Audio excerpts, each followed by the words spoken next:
Chapter 13. The Lord said to Moses, "Consecrate to me all the firstborn, whatever is the first to open the womb among the people of Israel, both man and beast, is mine." Then Moses said to the people, "Remember this day in which you came from Egypt, out of the house of slavery, for by the strong hand of the Lord has brought you out of this place. No leavened bread shall be eaten. Today in the mouth of Abib you are going out, and the Lord brings you into the land of the Canaanites, the Hittites, and the Amorites, and the Hivites and the Jebusites, which he swore to your fathers to give you, a land flowing with milk and honey. You shall keep his service in this month. 7 days you shall eat unleavened bread, and on the seventh day there shall be a feast to the Lord. Unleavened bread shall be eaten for 7 days. No leavened bread shall be seen with you, and no leaven shall even be seen with you in all your territory. You shall tell your son on that day, 'It is because of what the Lord did for me when I came out of Egypt.' And it shall be to you as a sign on your hand and as a memorial between your eyes, that the law of the Lord may be in your mouth. For with a strong hand the Lord has brought you out of Egypt. You shall therefore keep this statute at its appointed time from year to year, when the Lord brings you into the land of the Canaanites, as he swore to you and your fathers, and shall give it to you. You shall set apart to the Lord all that first opens the womb. All the firstborn of your animals that are males shall be the Lord's. Every firstborn of a donkey you shall redeem with a lamb, or if you will not redeem it, you shall break its neck. Every firstborn of man among your sons you shall redeem. And when in time to come your son asks you, 'What does this mean?' you shall say to him, 'By a strong hand the Lord brought us out of Egypt from the house of slavery.'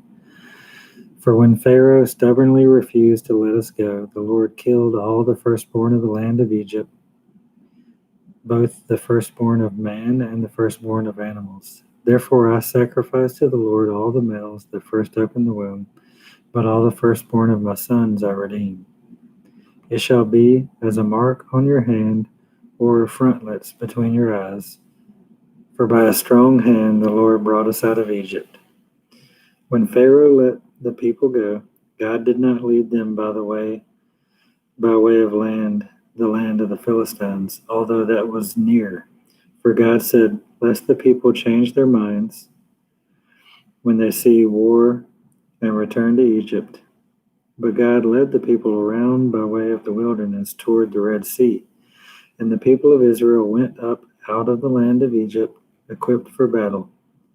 Moses took the bones of Joseph with him, for Joseph had made the sons of Israel solemnly swear, saying, "God will surely visit you, and you shall carry up my bones with you from here."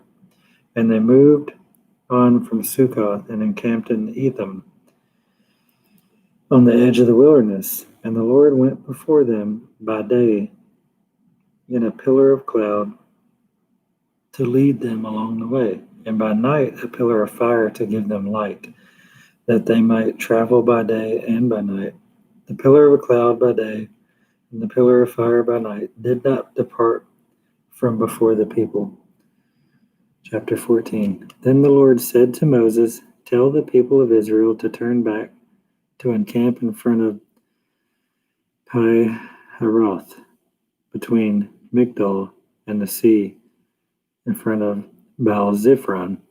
You shall encamp facing it by the sea, for Pharaoh will say of the people of Israel, 'They are wandering in the land, the wilderness has shut them in.'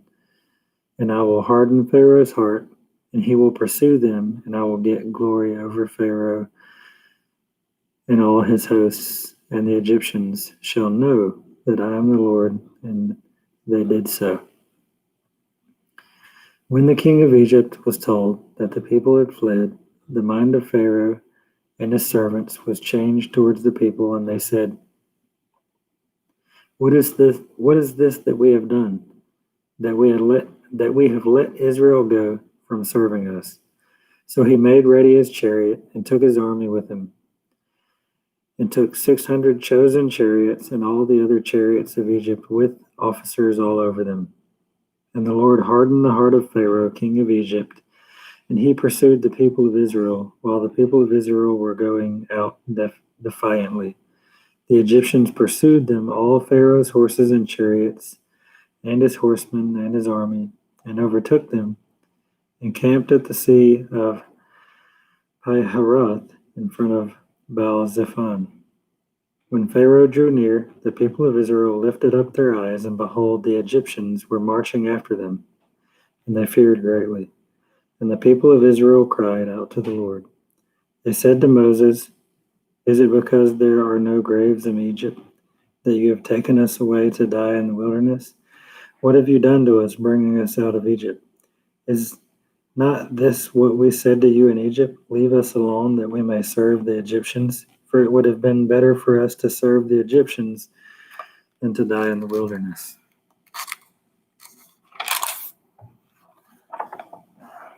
And Moses said to the people, "Fear not, stand firm. See the salvation of the Lord, which he will work for you today. For the Egyptians whom you see today, you shall never see again. For the Lord will fight for you. You have only to be silent." The Lord said to Moses, "Why do you cry to me? Tell the people of Israel to go forward. Lift up your staff and stretch out your hand over the sea and divide it, that the people of Israel may go through the sea on dry ground. And I will harden the hearts of the Egyptians so that they shall go in after them, and I will get glory over Pharaoh and all his host, his chariots, and his horsemen. And the Egyptians shall know that I am the Lord, when I have gotten glory over Pharaoh, his chariots, and his horsemen." Then the angel of God, who was going before the host of Israel, moved and went behind them, and the pillar of the cloud moved from before them and stood behind them, coming between the host of Egypt and the host of Israel. And there was a cloud and the darkness, and it lit up the night without one coming near the other all night. Then Moses stretched out his hand over the sea, and the Lord drove the sea back by a strong east wind all night, and made the sea dry land, and the waters were divided. And the people of Israel went into the midst of the sea on dry ground, the waters being a wall to them on the right and on the left. The Egyptians pursued and went in after them into the midst of the sea, and all Pharaoh's horses and his chariots and his horsemen. And in the morning watched the Lord. And in the morning watch, the Lord, in a pillar of fire and a cloud, looked down on the Egyptian forces and threw the Egyptian forces into a panic, clogging their chariot wheels so that they drove heavily. And the Egyptians said, "Let us flee from before Israel, for the Lord fights for them against the Egyptians." And the Lord said to Moses, "Stretch out your hand over the sea, that the water may come back upon the Egyptians, upon the chariots, and upon their horsemen."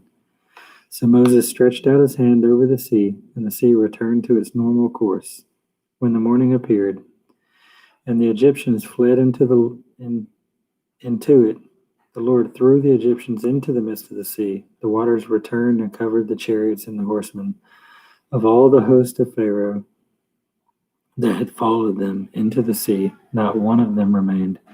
But the people of Israel walked on dry ground through the sea, the waters being a wall to them on the right and left.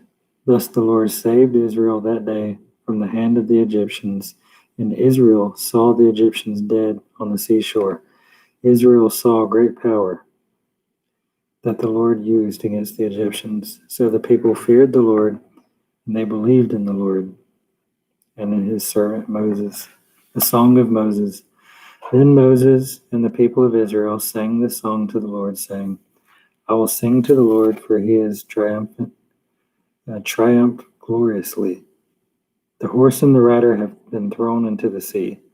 The Lord is my strength and my song, and he has become my salvation. This is my God, and I will praise him, my Father's God, and I will exalt him.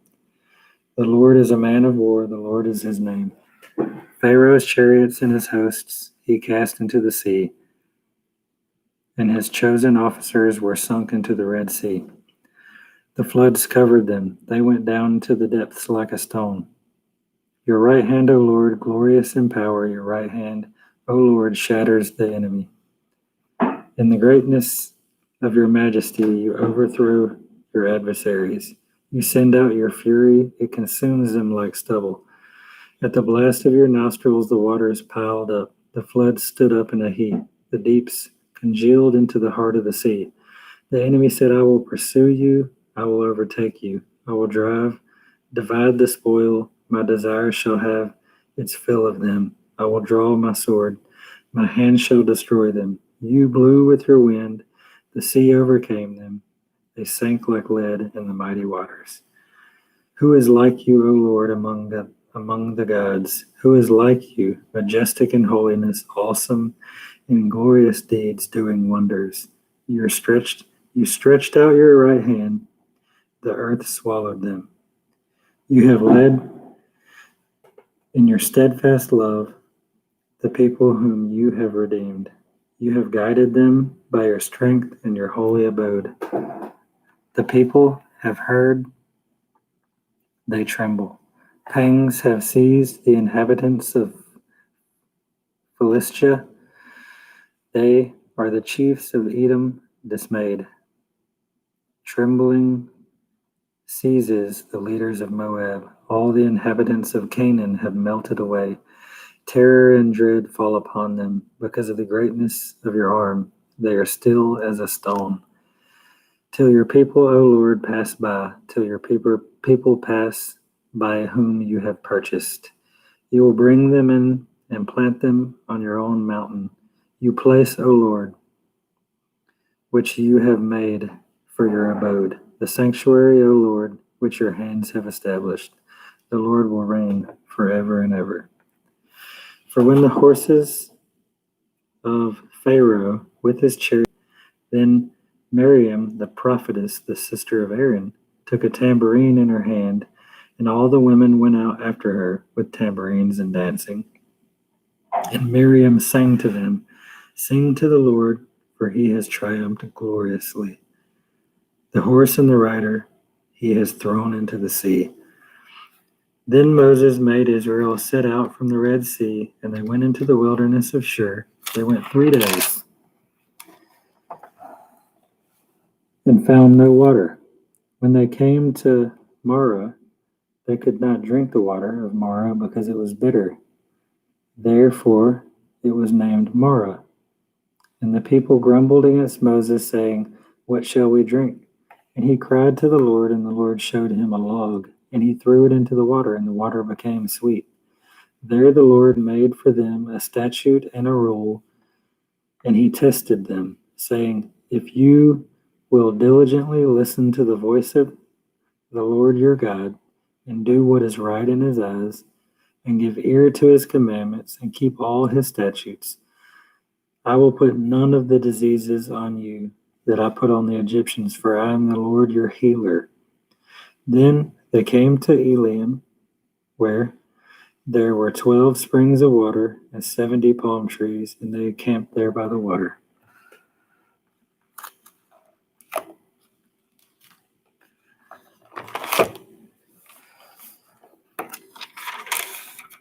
Psalm 21. O Lord, in your strength the king rejoices, and in your salvation how greatly he exults. You have given him his heart's desire, and have not withheld the request of his lips. Selah.